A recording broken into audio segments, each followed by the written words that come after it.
This day, my last day in this seat, but I'll be around. It's kind of like being retired but not in the exit lane. That's where I am. But on this day, Wednesday, December 14th, 2011, at 10:30 a.m., a meeting of the Committee on Administration of the Chicago Park District is being held in the 8th floor boardroom of the Administration Building, located at 541 North Fairbanks. Will the Secretary please take a roll call? Chair, Vice President Pickens. Here. Yes.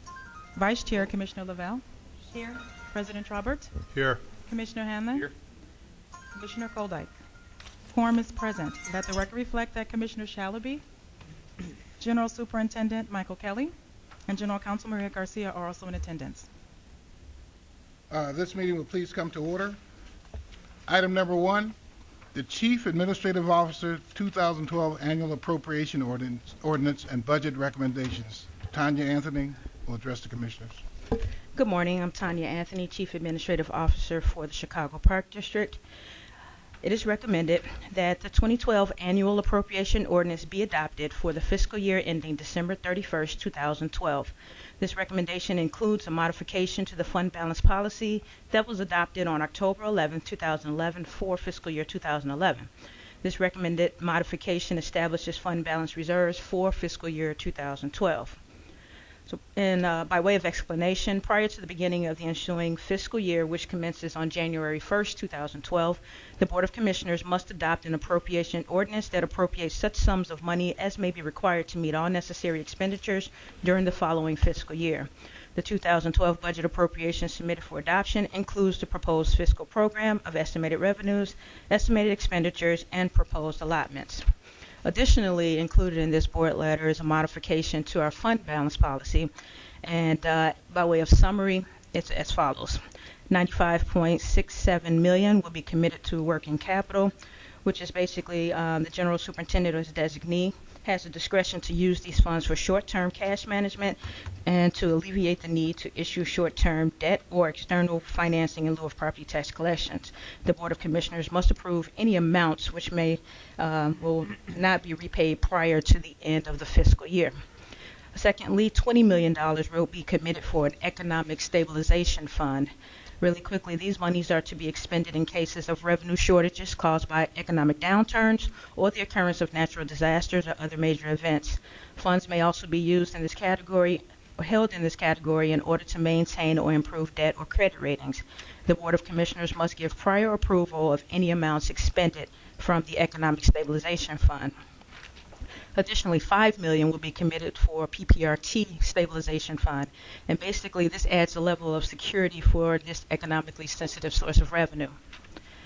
$3.93 million is assigned for capital improvements at Northerly Island.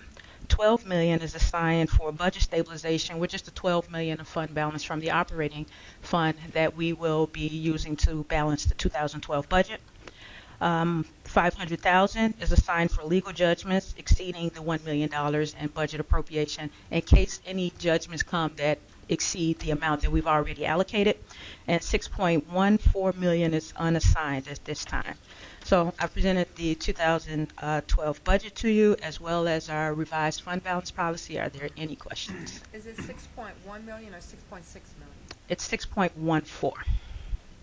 So the total amount of fund balance should equal the 143.24 as it did back in October.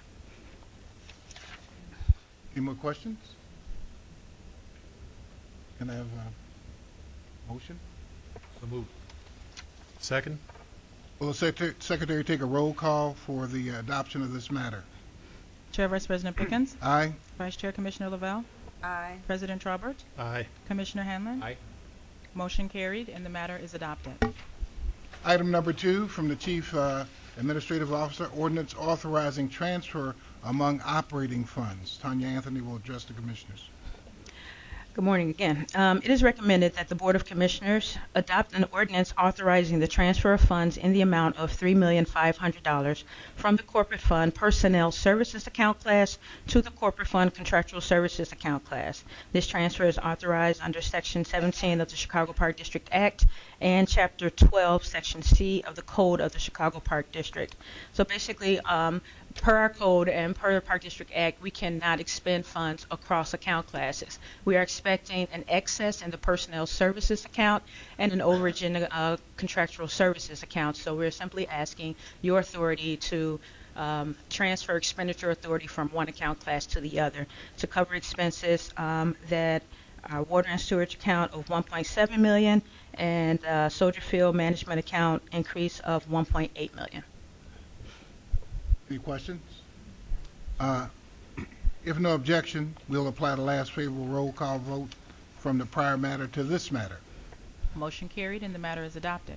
Item number 3, from the Chief Administrative Officer, authority to enter into an intergovernmental agreement with the Chicago Housing Authority to provide summer day camp for children. Tanya Anthony will address the commissioners. It is recommended that an order be entered authorizing the General Superintendent or his designee to enter into an intergovernmental agreement with the Chicago Housing Authority to provide summer day camp to children who are CHA residents and other services. CHA has worked with the Park District since 2002 to provide access to summer day camp to CHA residents. In 2011, 1,191 CHA residents attended summer day camp. In 2008, this agreement expanded to a year-round programming, allowing children to register for Park Kids after-school program during the fall, winter, and spring sessions. In 2011, an estimated number of 608 CHA residents registered for the Park Kids program. In 2010, this agreement expanded to include a new vacation camp for CHA residents who attend Trek E schools. In 2011, an estimated number of 252 CHA residents registered for the vacation camps. Additionally, this agreement was expanded to include a counselor and training program. This program employs up to 35 CHA youth of the age of 15 years old for a maximum of 8 weeks, working 20 hours per week. The Park District will be reimbursed an amount not to exceed $45,450 for drug screening and wages for the youth. Additionally, CHA has partnered with the Park District to include support for youth programming initiatives at various park locations. Some of the programs that were supported were teen leadership, football, and basketball. This collaboration supports the district's effort to increase youth participation in park programming. The term of this agreement is January 1st, 2012 through December 31st, 2012. The CHA reimbursement to the Park District is an amount not to exceed $400,000.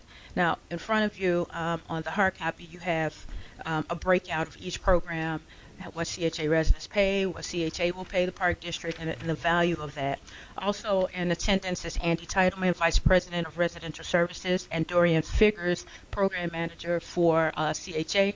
I'd like to ask them to come forward and briefly have words. Good morning, Mr. Kelly, Commissioners. I'm Andy Titleman. This is Dorian Figures, and we're glad to be back before you today. We recall a meeting with you last year.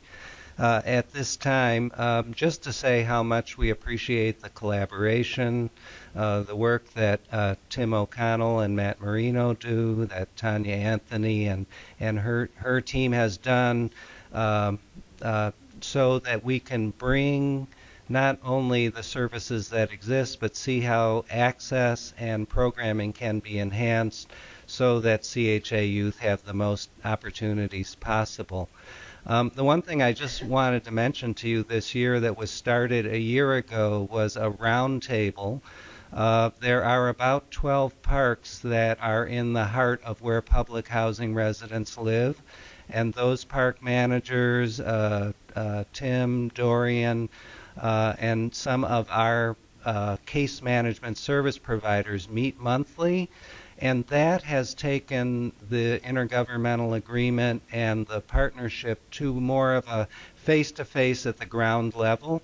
Out of that has generated new programming, particularly for the preteens and the teens, which we have struggled to serve. and about 1,000 additional youth were served out of that programming, that new programming this year, with programs that like the Junior Bears and some of that, but also programming that was put into a CHA accessible site or expanded to that site. So we just wanted to say that, and I don't know if Dorian may have something that he would like to add. Well, again, it's just a pleasure to be here, and it's a pleasure to kind of speak to Tim O'Connor and his team. We have established a great relationship and looking forward to the up and coming years. Just glad to be here. I had a question regarding the amount of children that fill these roles. Do you get 1,650 children signing up for the summer program? Is it filled? Is it a busy program? Okay, so for 2011, as we mentioned before, there was an estimated of 1,191 kids enrolled in day camp. In 2009, Summer day camp? Summer day camp, Okay. right. And then, well, if you add them all up, we're at about 1,700 just for day camp and CHA Park is after school programming. Last year we did hit 1,600, so we're actually striving to get more kids in the program. And on that note, if there's monies left over in one account, for example, I'm looking on this teen program at the bottom here, and there's $15,000 for a teen program. I think teens are probably at a high risk for trouble, so to speak. Do you guys have the authority to shift money around and say, hey, we got more teens coming in the program, or do you have to come back to us, or how does that work? Do you want me to speak to it? Sure, yeah. Yes. We have done that this year, in fact, with a little money left over, both for programming now and for programming that we could support for next year. So, for example, we're really able to be flexible with the funds. We do have it built into the language of the IGA that the park should be requesting it and we should be approving it, but we have that flexibility and have done that. Okay. I have two items. Mike, can we put together a white paper on this program? Yep. I think it would make a great presentation at the next NRPA meeting, talking about the public collaboration. We talk about public-private. Yep. Talk about the public collaboration and the growth factor. I want you to go back to the first year, 2002, how many kids we had, and look at the incremental growth over a period of time, tied in with the types of programs that have been added to the equation. One program I'd love for you to add is art. Okay. I'd love for you to take a look at how art would fit in the overall schematic, because that is a critical item in the urban community, is art, managed art. We're not talking about graffiti, managed art. And we are also working in the Park District to create a conservancy program for young budding artists who go to college, and when they come out they don't have an opportunity to go to work as artists. They can go restore art, dress up art, clean up art, and so on and so on. Just take a look at that. And Vicki, I guess Vicki will get back to you and see how it would lace into what you're trying to do. Okay. We'll absolutely do that white paper, and I'll give you a sneak peek already. The bottom line of that white paper is going to set a new goal.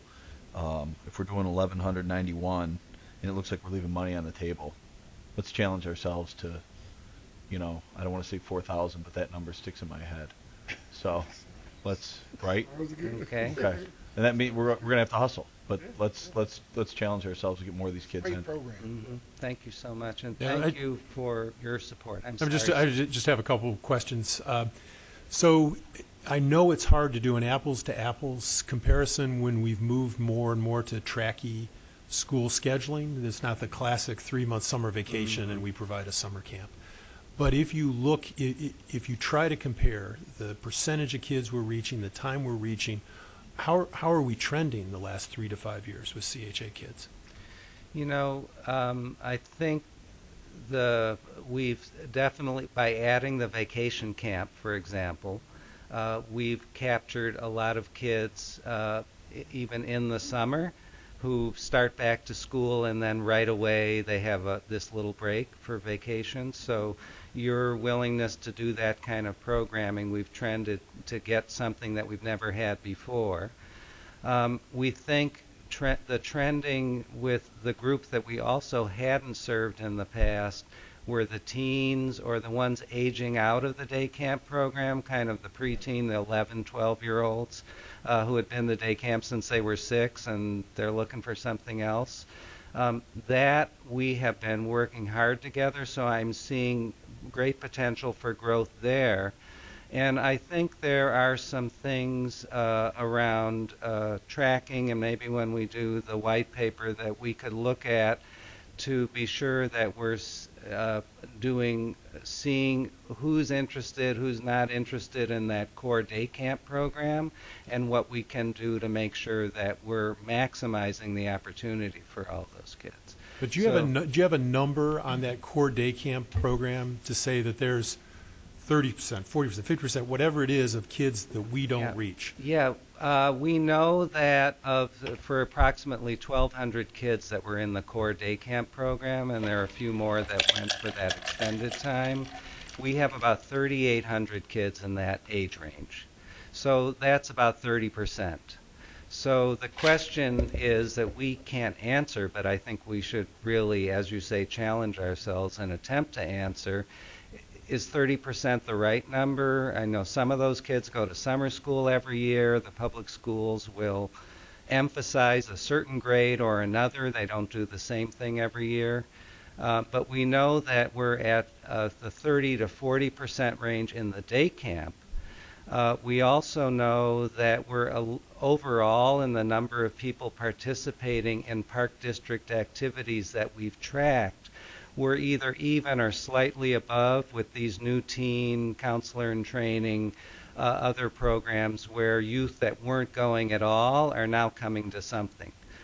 So the numbers, I would say, are flat, but have gone down in day camp and up in other programs.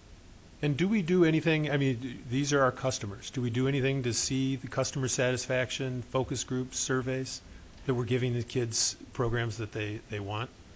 We do. We at CHA do a program where we do surveys through our Family Works program, and that's our case managers who actually work hands-on with our families. So we do surveys asking them, each community, of what it is to some of the programs that they're interested in. And again, we found out that teenagers and the young ladies are the ones who are most like asking for things like art and video. So we've been discussing these things at the round table. How can we improve of what we're doing for the young people, for the teenagers? So, Mike, as part of this, white paper, I'd like to see that included. I'd like to see, are we giving the programs, can we capture more kids, and maybe take a survey of other cities and see what they do and see if they have ideas that we haven't tapped into. Right. Mike, one of the issues that parents have brought to me is, in general, about summer camp in particular, is the feeling that the schedule of summer camp doesn't track closely enough to the schedule for the Chicago public school system. They feel like there is a week or two after school ends that there is no summer camp, and there's a week or two before school starts that there is no summer camp. Right. And they don't know what to do with their kids in that interim period. You know, there are working parents who don't have the luxury of arranging their vacation schedules because they can't around those periods of time before camp starts and after camp starts. So it's about really about a month altogether, or 3 weeks at least in the summer, 1 or 2 at the beginning and 1 or 2 at the end, when we don't offer anything. Okay.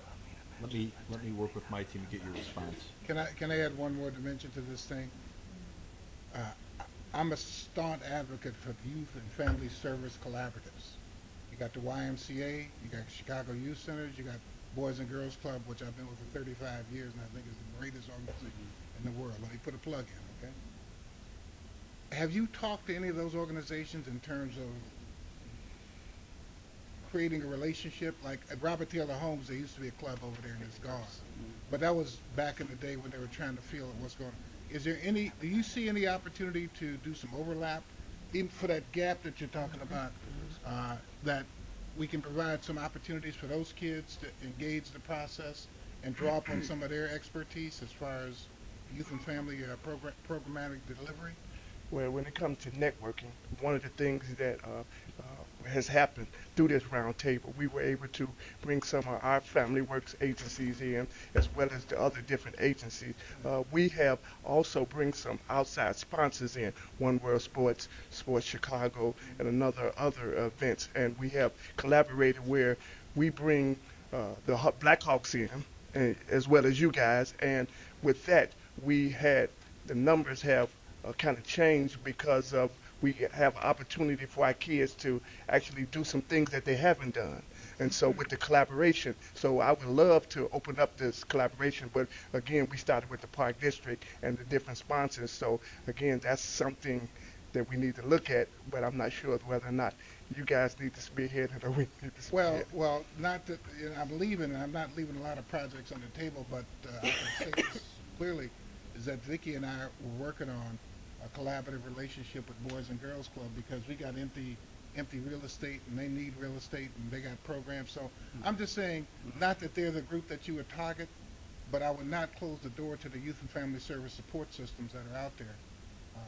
There's some economies of scale. If there's this, even if they're only at the round table so they can hear and see what you're doing. So I would ask you to offer the opportunities for those organizations to sit around the table and share information with you as well. It probably could really be some economies of scale, Mike. Yes. Programmatically as well as financially. That's it. But you guys, from 2002 to this date, it's just absolutely fantastic. Yeah. Well, it's taken all of us, and we just appreciate the opportunity to keep at it. Thank you. Okay. May I have a motion? So moved. Second. If no objection, we'll apply the last favorable roll call vote from the prior matter to this matter. Motion carried and the matter is adopted. Item number 3, am I correct? I screwed up.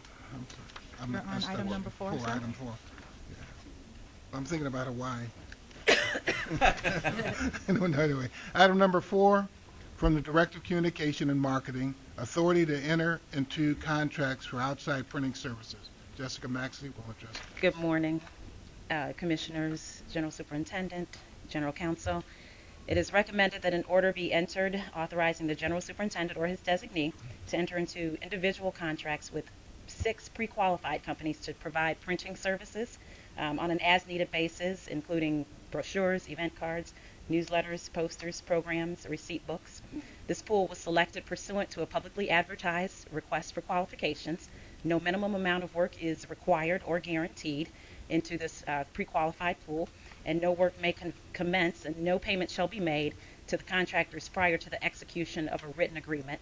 Again, 6 companies were chosen to be a part of this pool, which means that each of the design companies, print companies, will compete on individual projects. This was a target market bid, which means that competition was limited to minority and women-owned firms, and the amount will not exceed the annual print allotment each year. Are there any questions I can answer?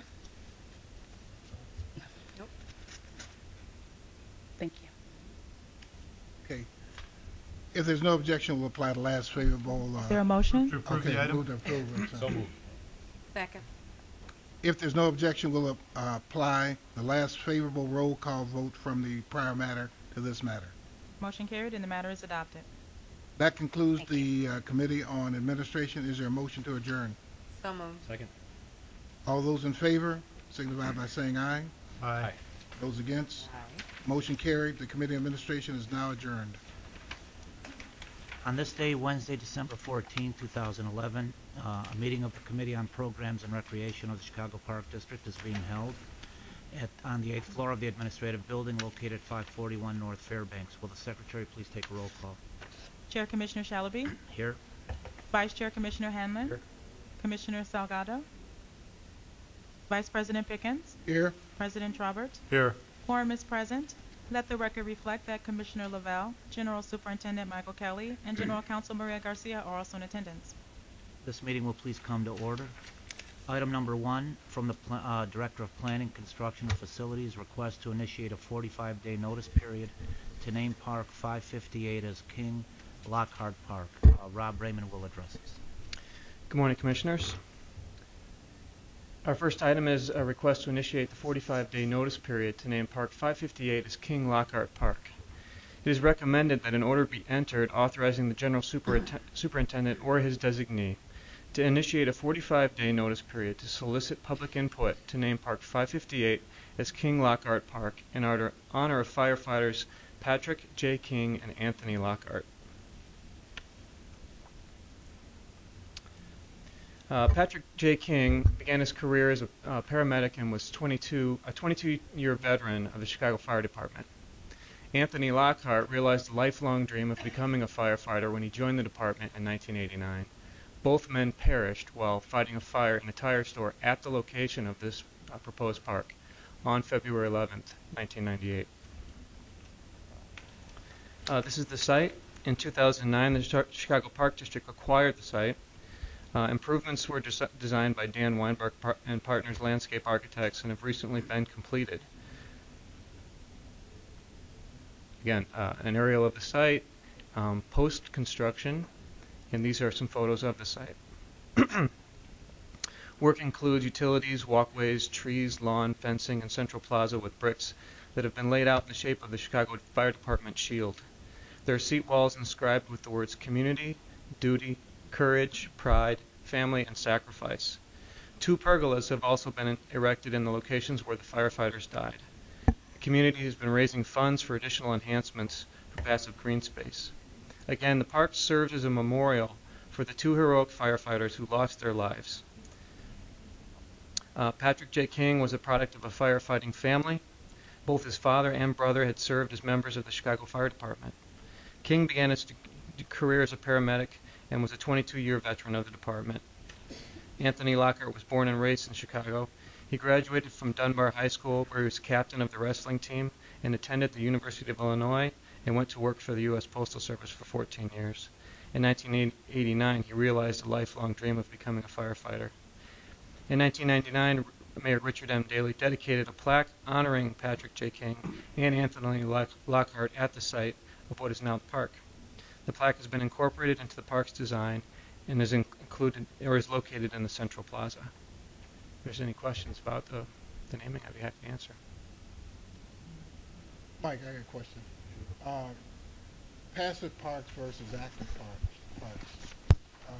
What's our philosophy on that? I can speak more specifically to the passive versus active in this site. So yeah, I understand this. I'm just saying when we look at the long-term planning, there's opportunities to create some other land spots in the city, or are we? Let me give you the simplest answer I can give is a lot of what determines a passive or an active park, especially when you're acquiring new parkland, it's many community meetings. And it's interesting because I sat in some of the community meetings on this one, and personally, I was pushing early on for a fireman a playground in the scheme of a fire engines and whatnot.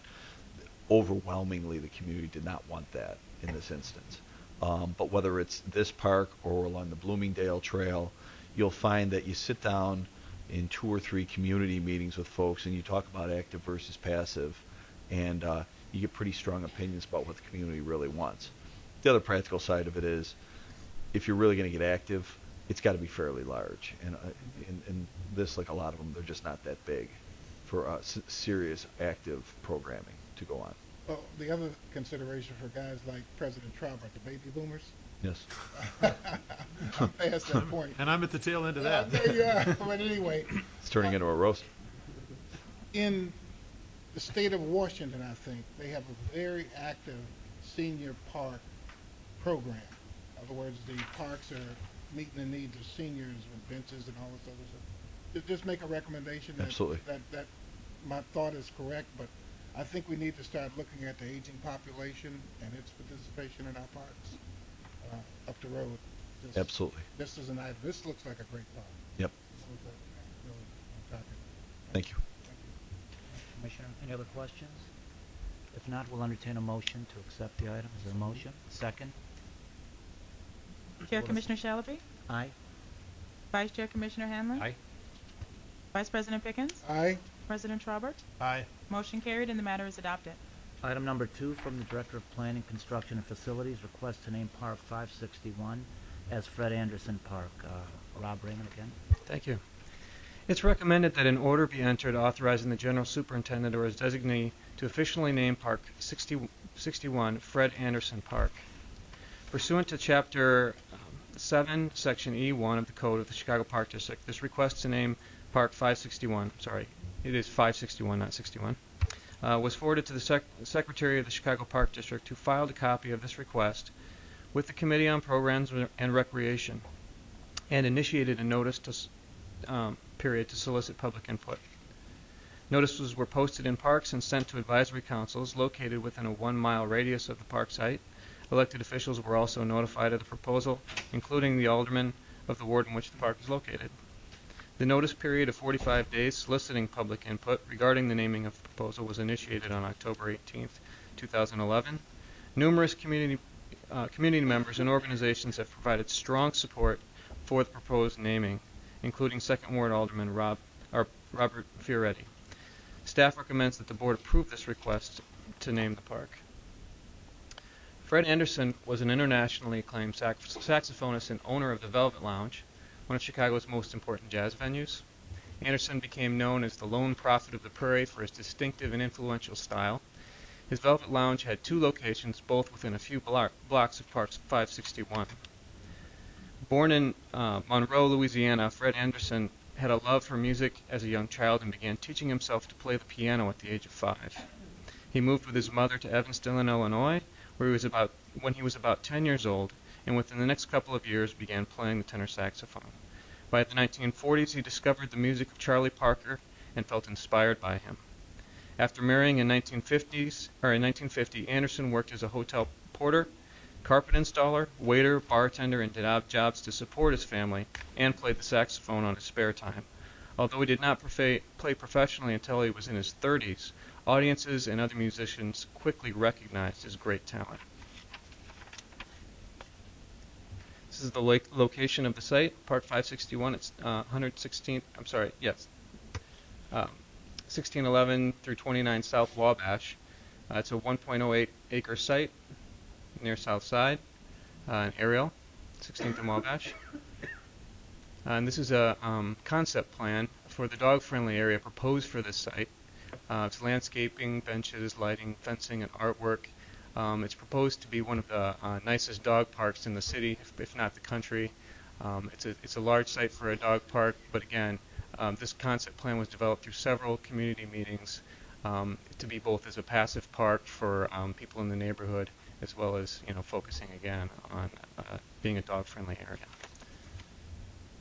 And if you have any questions, I'd be happy to answer those. Will there be any saxophones? Well, there is a raised pathway area that serves as sort of a performance area with seating below and a sort of plaza area. So it's sort of set up to accommodate that kind of urban activity. Rob, can you, first of all, I wish I had asked you, I thought of doing it, I didn't follow up to ask you to bring about 30 seconds of some of this music. It would have been nice to hear it. Oh, yeah. But next time. Yeah. But I did want to ask you about this, the dog, excuse me, I'm choking on the dog area concept. If you could just tell me about that process. When we're, building parks, how does a section of a park get designated as dog-friendly, and why are we doing this? It's really alderman and community driven. So when we're going out to the community to talk about plans for a park, we come with an idea for a passive park in this case, because it's not a terribly large site, sort of like the last one. And then when there's tremendous support as well as outside funding coming with the project, those things just play out in a community process, really. So we try to be as careful as we can about planning, as about providing space for people. And people will be in the park, obviously, with their dogs. So it's just one of these things that's a community-driven component. Again, all outside funding for this project. But when the Park District has a park that has a dog-friendly area, it is always community-driven. It is not something that the Park District says, we want to put this park in and we are going to do the dog-friendly area. That has to come from the community, and funding has to come from outside? Typically, funding does come from the community, and I don't think we don't typically propose dog-friendly areas.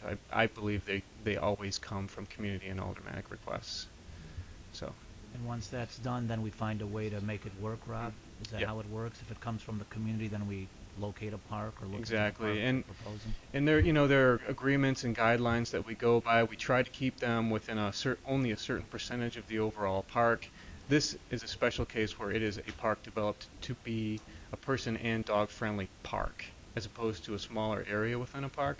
But it also comes with maintenance agreements for the groups groups of dog owners who apply and petition, that they'll help to take care of the park and keep it clean, etc. Do we post? I live in the vicinity there, and so I'm well aware of that park being developed. Do we post a note saying this will be a dog-friendly area? Because I think it was maybe 2 meetings ago we had a guy who came in and was very angry about Parkway on the north side, that we took a piece Norwood, of yeah.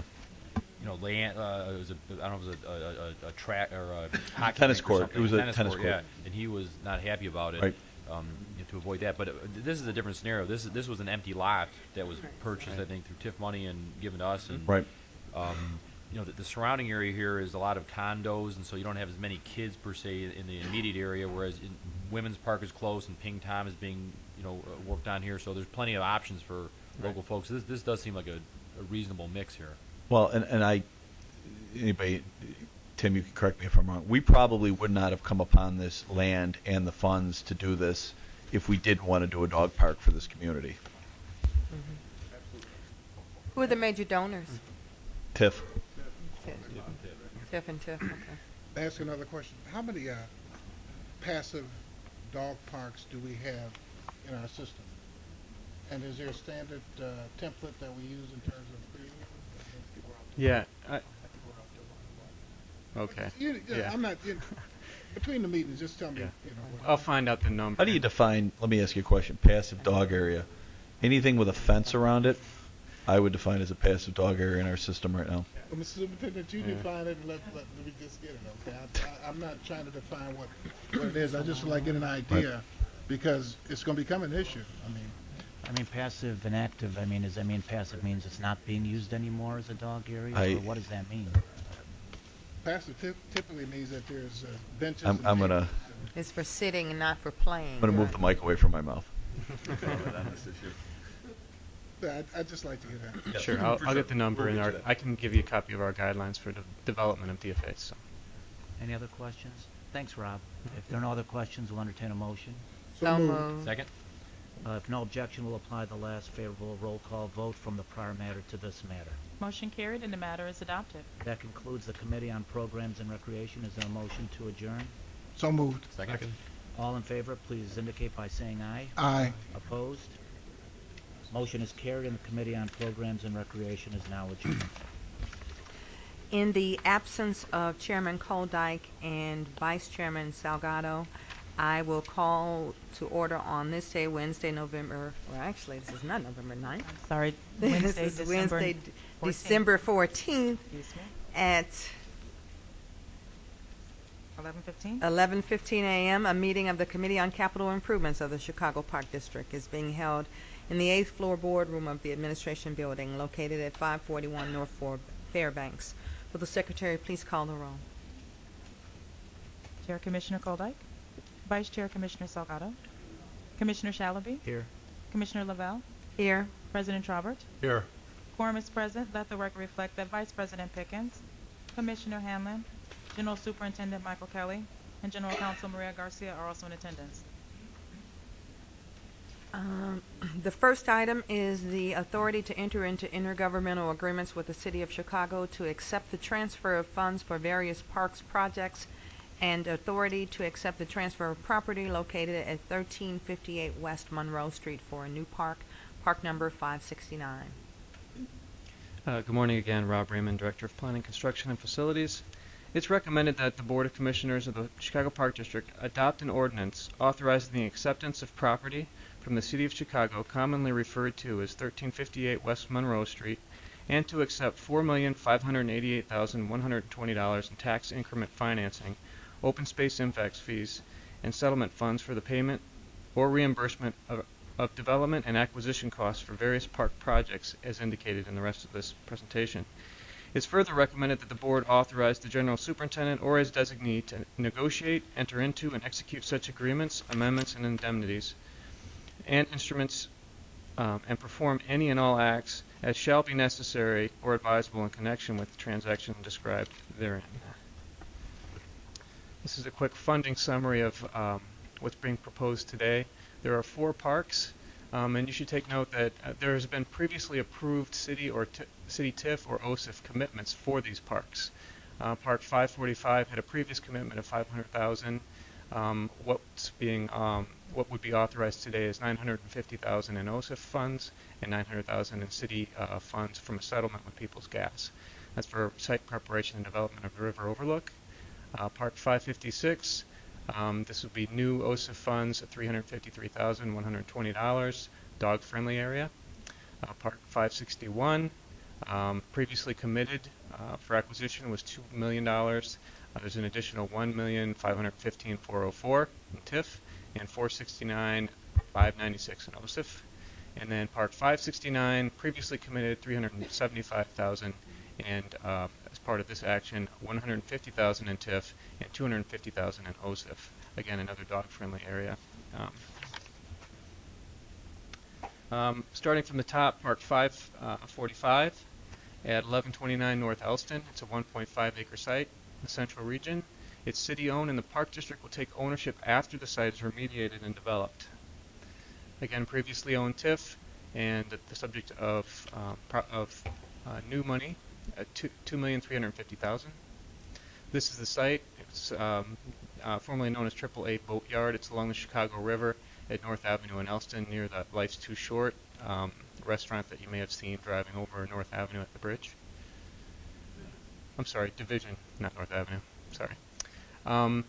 The site improvements would include landscaping, benches, lighting, river edge overlooks, and edge improvements. This work would happen after the site is remediated by the city. We'd obtain an NFR. People's Gas has additional work to do for site remediation, and again, we would take it after that work was done. The next site is park number 556, 2529 West Logan Boulevard. Another half-acre site, North Region, and the Park District owns this property. This is open space impact fees. This is the site, currently along the expressway near the Logan Skate Park. And this would be developed as a dog-friendly area with landscaping, pathways, fencing, and lighting, a relatively simple plan. The next item is Park 561. This was the subject of a previous board item for Fred Anderson. Again, city-owned. Park District will take ownership after the site is developed. The city spent $2 million, and then we're proposing the additional TIF and open space impact fees. This is the site, and you're familiar with the plan from the last discussion. The last item, or the last park, is number 569 at 1358 West Monroe Street. In the central area, city-owned, and the Park District will take ownership after the site's developed, as with the other 3 that we currently don't own. Total dollar amounts for TIF and open space impact fees are $775,000. This is the site near Skinner Park. Formerly there was a building on the site. It's been demolished. And this is again a dog-friendly area that helps to take some of the pressure of the dogs in the community off of Skinner Park into a more designated area with landscaping, safety gates, custom fencing and seating, lighting. And this is just a snapshot of where we're at since 2008 with TIF-funded projects.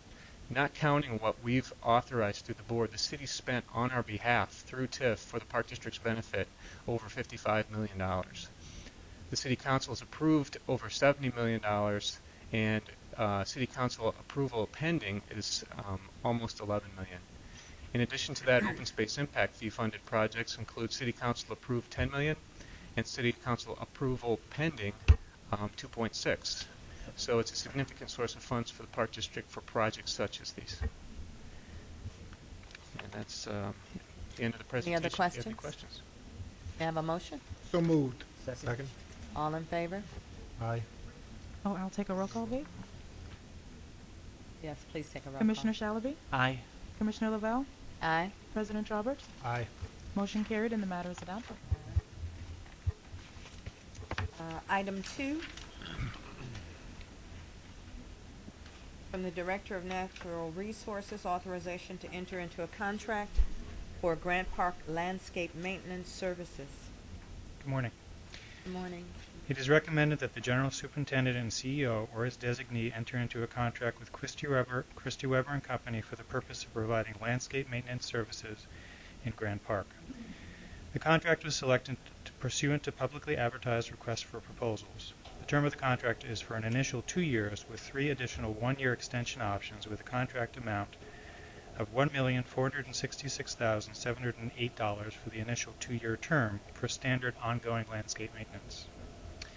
This contract was publicly advertised as a request for proposals. 4 proposals were received on the due date, and the Department of Purchasing deemed them responsive and compliant. An evaluation committee comprised of CPD staff, a representative from the City of Chicago Department of Transportation who has been serving as the lead median and boulevard landscape professional for the city for 15 years, and the lead landscape staff member from the Shedd Aquarium evaluated the proposals and conducted interviews with all the proposers. The evaluation committee concluded their evaluation by unanimously scoring Christy Weber and Company the highest. The CPD requires the services of a firm to maintain the landscape of Grant Park in a consistently well-groomed, aesthetically pleasing state with healthy, vigorous, thriving plantings at all times. Christy Weber and Company has experience maintaining landscape of other areas of the Chicago Park District and has proven ability to maintain landscapes of Grant Park to the standards of the Chicago Park District.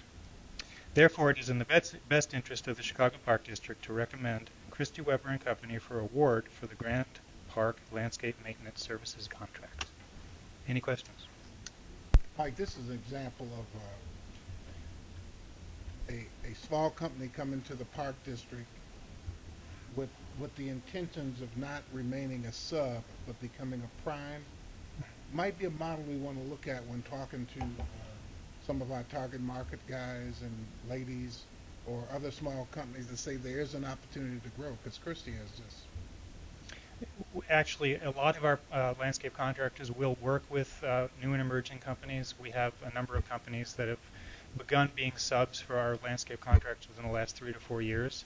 They are beginning to blossom, and we expect that they will, like Christie, move up in that way.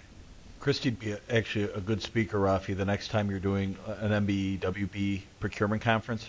Christie'd be a great keynote speaker for potentials. In addition, just as an aside, Christie not only has worked on Park District properties, but has worked at Millennium Park, the airports, and also Soldier Field for that landscape maintenance.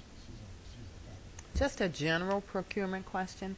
The target market arrangements that we make when we choose our target markets, are they market segments that we feel like we have the ability to nurture some of these smaller companies to become able to take on prime contracts? Rafi Sarafian, Director of Purchasing. Absolutely, Commissioner. We look not only to the city's MBE-WBE directory to see how many firms are certified within the area that we're about to advertise. We're also interested in just what you said, because the purpose of target market programming as the city's constructed is that mentoring. It's not just the participation, but it's that mentoring that comes from the relationship between a GC and a sub. So we look to see where those opportunities may be, and that's how we come to you for a request to advertise a solicitation as a target market solicitation. Have we grown many firms out, like Christy Weber, out of the MBE, WBE category into the prime opportunities? The one difference between us and the city is we're not a certifying agency, so the city would make that determination on graduating firms out of the target market program. So until the city removes the certification and says, or that designation, and says a firm is now of a certain size to fly on its own, so to speak, then that mentoring is still available, and the city makes that determination, not the Park District. Thank you. Mm-hmm. Adam, I have a question for you. Yes.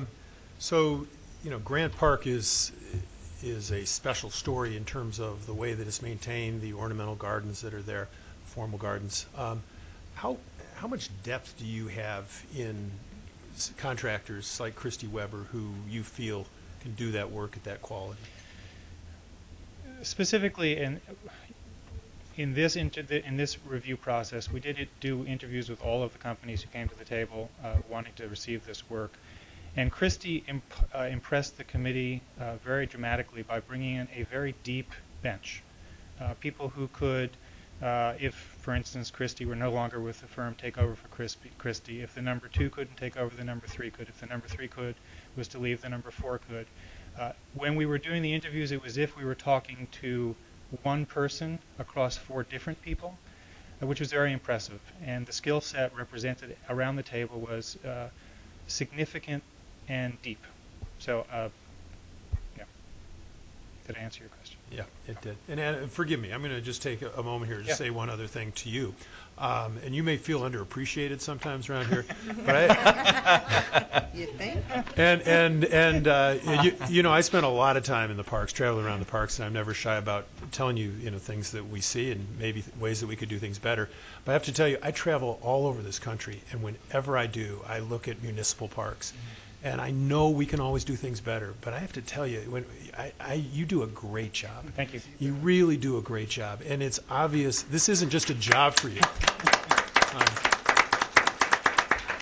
But I know from working from behind the scenes, this isn't just a job for you. This is something you care passionately about, and if there's any way that you can get this done and get it done well, you'll find a way. So I just want to thank you for the good work that you do. I appreciate that. And it's, I have to recognize that, Mike Kelly, who is now our superintendent, one of the reasons I've become so effective is through his direction and support. So. I want to echo that too. Not only your hard work, but your knowledge of what you're doing too. So I think that's very nice. I always get a lesson just from sitting with you and talking to you when we're at the parks. And I echo the comments of the president. All right. The bottom line is, and I know this well, better than anybody, and this we'll close the door on Adam here, is we get quite a bit of calls asking our advice, asking to speak with Adam, and Adam flies, quite frankly, all over the world to advise other municipalities on how to do it and how to do it right. Is this on the board agenda that I was not aware of? Yeah. There's a trap door there, so we're getting added item. This was in lieu of the pay raise you were asking for. So. Right.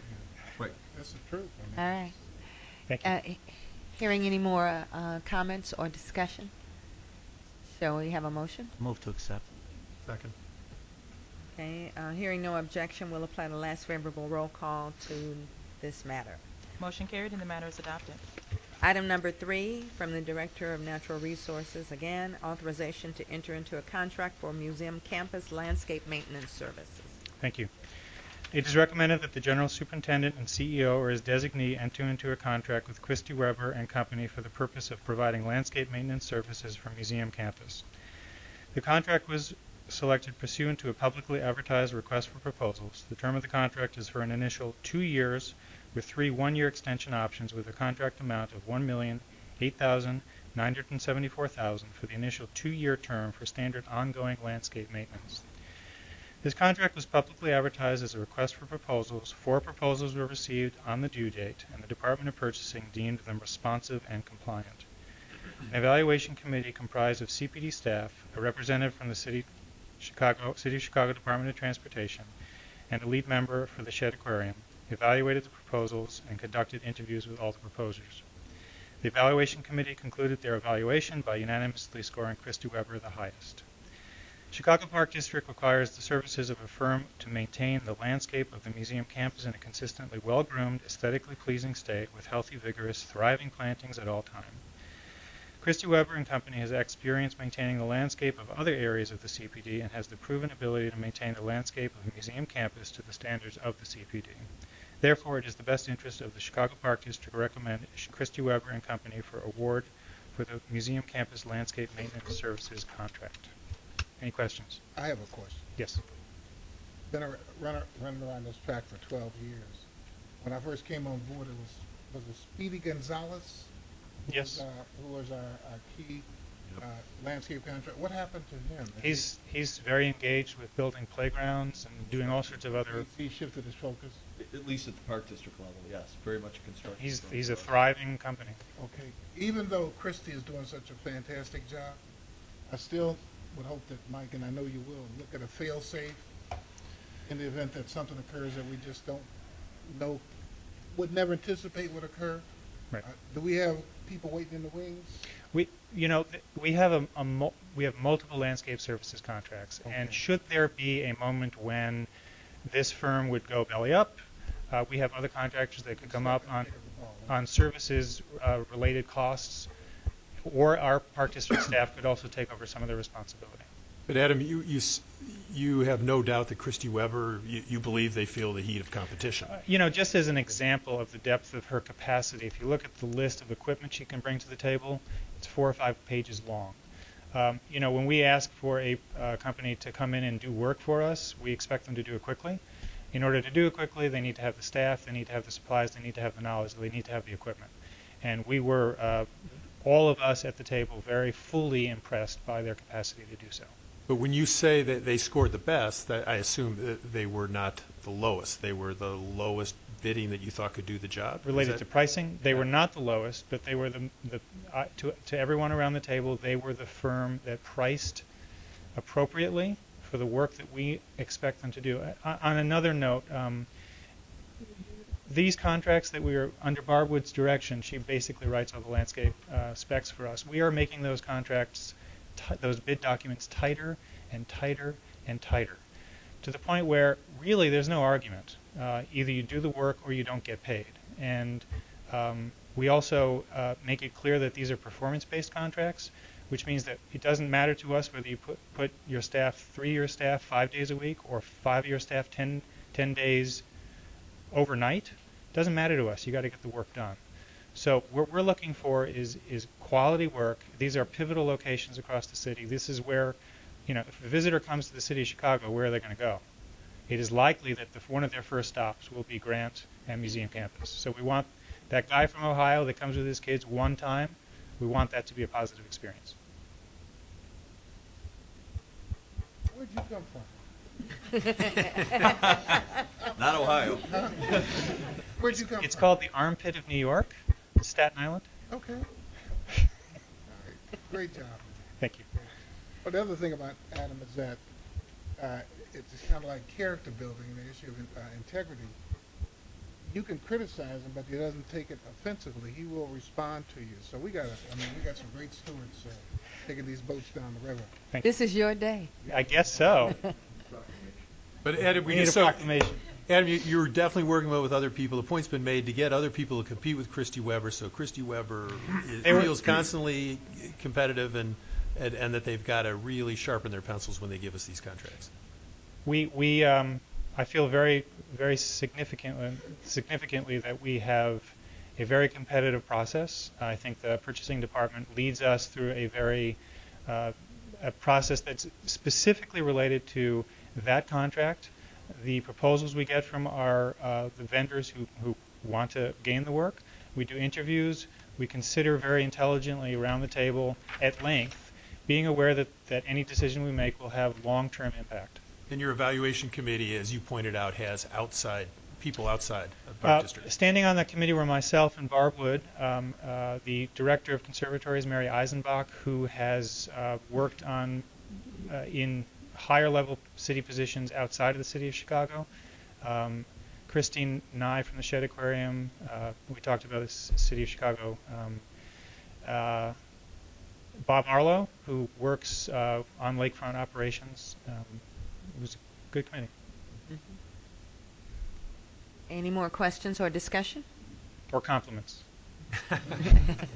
Or compliments. All right, I'll entertain a motion. So moved. Second. Would Secretary call the roll? Or shall we apply the last favorable roll call? Let's do that. Hearing no objections, we'll apply the last favorable roll call to this matter. Motion carried and the matter is adopted. Thank you. That concludes the Committee on Capital Improvements. Is there a motion to adjourn? So moved. Second. All in favor signify by saying aye. Aye. All those opposed? Motion carries. The Committee on Capital Improvements is now adjourned. Right, when you go around this- And that look at concludes our meetings, right? Yeah. Right.